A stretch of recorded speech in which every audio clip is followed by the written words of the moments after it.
दोस्तों, किसी ने सही कहा है कि उनके साथ रहो जिनका वक्त खराब है, लेकिन उनका साथ छोड़ दो जिनकी नीयत खराब है। आज की कहानी एक लड़के की है जो एक जमींदार के यहां नौकरी करता था।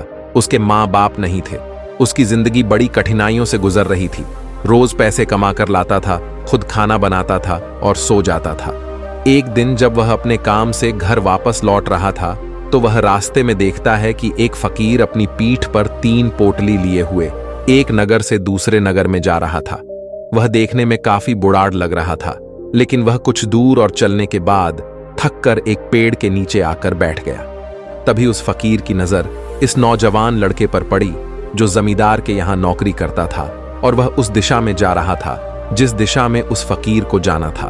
और वह लड़का जैसे ही वह उस फकीर के पास से गुजरा, तभी उस फकीर ने आग्रह भरी आवाज से कहा, सुनो बेटा, क्या तुम मेरी थोड़ी सी मदद कर सकते हो? यह पोटलियां भारी है और मैं ज्यादा देर तक इनका वजन नहीं उठा सकता, तो तुम क्यों ना मेरी एक पोटली को उठा लो और इसे उस दूसरे नगर तक पहुंचा दो। इसके बदले में तुम्हें 2 सोने के सिक्के दूंगा। वह लड़का उसे फकीर की सारी बातें सुनता है और उनसे कहता है, कोई बात नहीं बाबा, मैं आपकी मदद करने के लिए तैयार हूं। बताइए आपको कहां पर जाना है। ऐसा कहते हुए उस लड़के ने फकीर की एक पोटली उठा ली और उसे अपने कंधे पर रख ली। जैसे ही उसने उस पोटली को अपने कंधे पर रखा तो उस यह आभास हुआ कि यह पोटली तो सच में भारी है। फिर वह लड़का और फकीर रास्ते में आगे की ओर बढ़ने लगते हैं। कुछ देर तक चलने के बाद देखते ही देखते वह गांव खत्म होने लगा और अब एक सुनसान रास्ता आगे की ओर जा रहा था। वे दोनों अपने रास्ते पर आगे की ओर मस्त होकर चल रहे थे।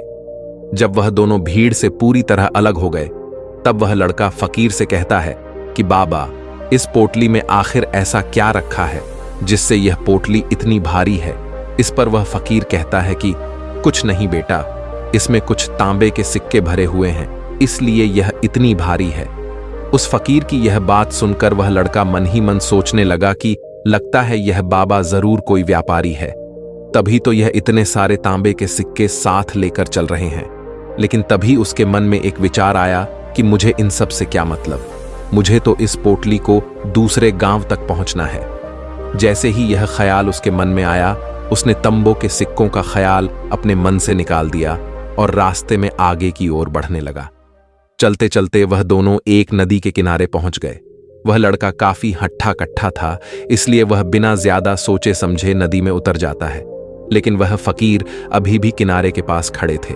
यह देख वह लड़का फकीर से कहता है, क्या हुआ बाबा, क्यों रुक गए?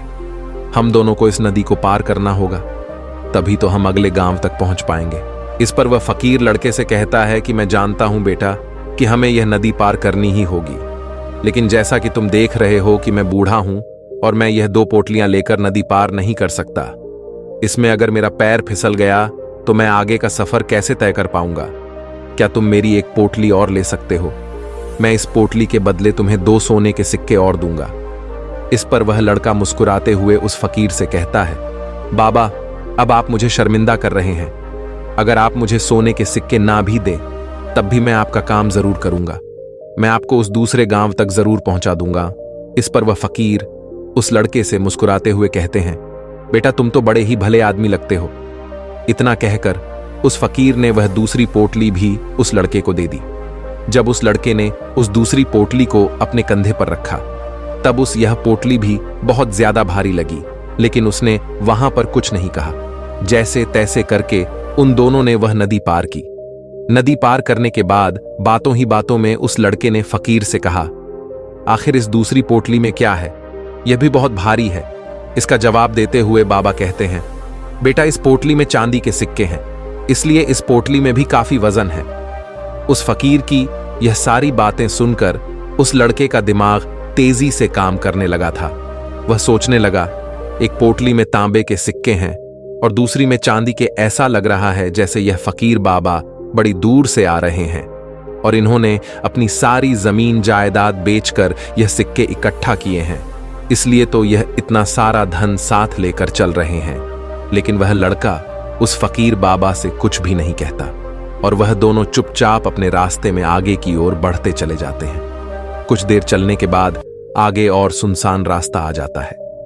सुनसान रास्ते पर आते ही उस नौजवान लड़के के मन में तरह तरह के विचार आने लगे। वह सोचने लगा, यह तो सुनसान रास्ता है, अगर मैं यह सिक्के लेकर यहां से भाग जाऊं तो यह फकीर कब तक मेरे पीछे भागेगा। मुझे नहीं लगता कि यह मुझे पकड़ पाएगा, और यहां कोई दूर दूर तक है भी नहीं जो इसकी मदद कर सके।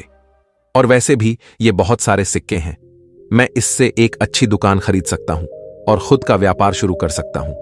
और वैसे भी बूढ़ा फकीर इस धन का क्या करेगा, इससे अच्छा तो मैं ही इसे लेकर भाग जाता हूं। वह लड़का यह सब सोच ही रहा था, तभी उसे खुद पर आश्चर्य हुआ। अरे मैं यह सब क्या सोच रहा हूं? ये फकीर बाबा न जाने कहां से आ रहे हैं और न जाने कितनी मेहनत करके इन्होंने यह सिक्के इकट्ठा किए हैं। मुझे इनका फायदा नहीं उठाना चाहिए। उसने कुछ देर के लिए तो अपने मन के विचारों पर काबू कर लिया, लेकिन थोड़ी देर बाद देखते ही देखते उसके मन के लालच के बड़े विचार उस पर और अधिक हावी होने लगे। वह लड़का 2 पोटलियां लेकर उसे फकीर के पीछे पीछे चल रहा था। कुछ दूर और चलने के बाद रास्ते में एक पहाड़ी आई। उसे देखकर वह फकीर बाबा उसे लड़के से कहते हैं, बेटा मैं यह पहाड़ी नहीं चढ़ पाऊंगा, मैं काफी बूढ़ा हो चुका हूं और मेरे घुटनों में भी दर्द रहता है। अगर तुम मेरी यह तीसरी पोटली भी ले लो तो मैं तुम्हें 2 सोने के सिक्के और दे दूंगा, लेकिन याद रहे इस पोटली को कहीं गिर मत देना। वह लड़का उस फकीर बाबा से कहता है, क्यों बाबा, आखिर इस पोटली में ऐसा क्या है? इस पर वह फकीर उस लड़के से कहते हैं, बेटा इसमें सोने के सिक्के हैं। यह सुनकर वह लड़का मन ही मन बहुत प्रसन्न हुआ। उसने चुपचाप वह तीसरी पोटली भी उस फकीर से ले ली और वह दोनों आगे की ओर बढ़ चले। अब वह फकीर बिना वजन लिए आराम से पहाड़ी की चढ़ाई चढ़ रहा था, लेकिन वह नौजवान लड़का जो पीछे था वजन के कारण बहुत धीरे धीरे चल पा रहा था। लेकिन जब से उसने उस पोटली में सोने के सिक्कों का नाम सुना था, उसका मन तो और अधिक खुश हो गया। वह मन ही मन सोच रहा था कि अगर यह सारे सिक्के मुझे मिल जाए तो मेरा जीवन तो बड़ी आसानी से कट जाएगा। वैसे भी यह फकीर तो बूढ़ा हो चुका है, इसको इतने धन की क्या आवश्यकता, इनका जीवन तो वैसे भी पूरा हो चुका है। मैं एक काम करता हूं, ये सारे सिक्के लेकर भाग जाता हूं। लड़के के मन में अनगिनत विचार चल रहे थे।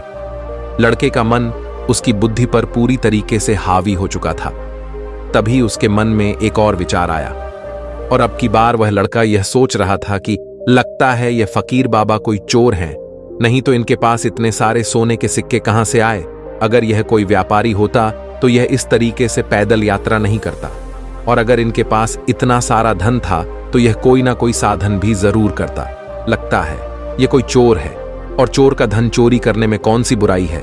यह सोचते हुए वह लड़का अब काफी तेजी से पहाड़ी के ऊपर चढ़ रहा था, और देखते ही देखते वह फकीर से आगे भी निकल गया। वह यह सोच रहा था, जैसे ही इस पहाड़ी की चढ़ाई खत्म होगी और ढलान आएगी, मैं इन तीनों पोटलियों को लेकर भाग जाऊंगा।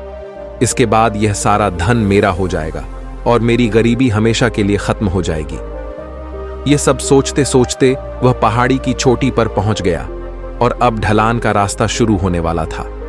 तभी वह लड़का उस फकीर की नजरों से छुपता हुआ तीनों पोटलियां लेकर तेजी से भागता हुआ आगे निकल गया। अब उसे अपना शरीर हल्का महसूस होने लगा, जैसे उसे उन पोटलियों का वजन ही महसूस नहीं हो रहा था। काफी देर तक दौड़ते भागते हुए लोगों की नजरों से छुपते हुए वह किसी तरह अपने घर पहुंच गया। उसकी खुशी का तो कोई ठिकाना ही नहीं रहा। उसने सोचा, क्यों ना मैं जल्दी से इन तीनों पोटलियों से सिक्के निकालकर इन्हें कहीं छिपा देता हूं। यह सोचकर जब उसने पोटली खोली तो पहली पोटली में उसे जंग लगे हुए लोहे के सिक्के मिले। यह देखकर वह चौंक गया। इस पर जब उसने दूसरी पोटली खोली, इसमें भी उसे जंग लगे हुए लोहे के सिक्के ही मिले। यह सब देखकर वह लड़का हैरान हुआ। उसने मन ही मन कहा, आखिर यह सब क्या हो रहा है? उस फकीर ने मुझसे कुछ और ही कहा था। जब उसने तीसरी सोने के सिक्कों वाली पोटली खोली तो उसमें भी लोहे के सिक्के ही मिले। यह सब देखकर लड़का बड़ा क्रोधित हुआ। आखिर उस फकीर ने मुझसे झूठ क्यों कहा? आखिर उस फकीर ने मुझे तांबे, चांदी और सोने के सिक्कों के बारे में क्यों कहा? वह यह सब सोच ही रहा था कि तभी उसकी नजर उस पोटली में पड़े एक पत्र के ऊपर पड़ी। उसने वह पत्र उठाया और उसे खोलकर पढ़ने लगा। उस पत्र में लिखा था, यह पूरा नाटक एक ईमानदार व्यक्ति की खोज के लिए रचा गया है। मैं इस राज्य का राजा हूं, मेरी कोई संतान नहीं है, इसलिए मैंने यह षड्यंत्र रचा है ताकि मैं अपने राज्य से किसी एक ऐसे ईमानदार व्यक्ति की खोज कर सकूं जो मेरे बाद इस राज्य का राजा बन सके और राज्य को संभाल सके, और इस राज्य भार को वही संभाल सकता है जो पूरी तरह ईमानदार हो, जिसके मन में किसी प्रकार का कोई लालच ना हो। पत्र पढ़ते ही वह लड़का जोर जोर से चिल्लाने लगा और अपना सर पड़कर बैठ गया। वह यह जानता था कि अगर वह अपने मन के विचारों पर नियंत्रण कर लेता तो उसका जीवन बदल सकता था, लेकिन अफसोस वह अपने मन के विचारों पर नियंत्रण नहीं कर सका। दोस्तों, गौतम बुद्ध कहते हैं कि विचार ही सब कुछ है। जैसा हम सोचते हैं वैसे ही हम बन जाते हैं। इसलिए हमारा सबसे बड़ा दुश्मन हमें उतना नुकसान नहीं पहुंचा सकता जितना हमारे मन के अनियंत्रित विचार हमें नुकसान पहुंचा सकते हैं। महात्मा बुद्ध कहते हैं कि अपने मन को ध्यान से देखो।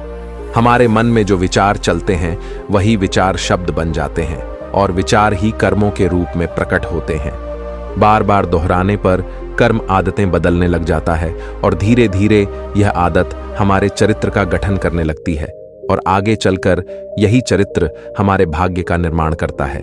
इसलिए हमें विचारों के प्रति सजग रहना आवश्यक है। तो दोस्तों, आज की कहानी आपको कैसी लगी कमेंट करके जरूर बताएं। नमो बुद्धाय।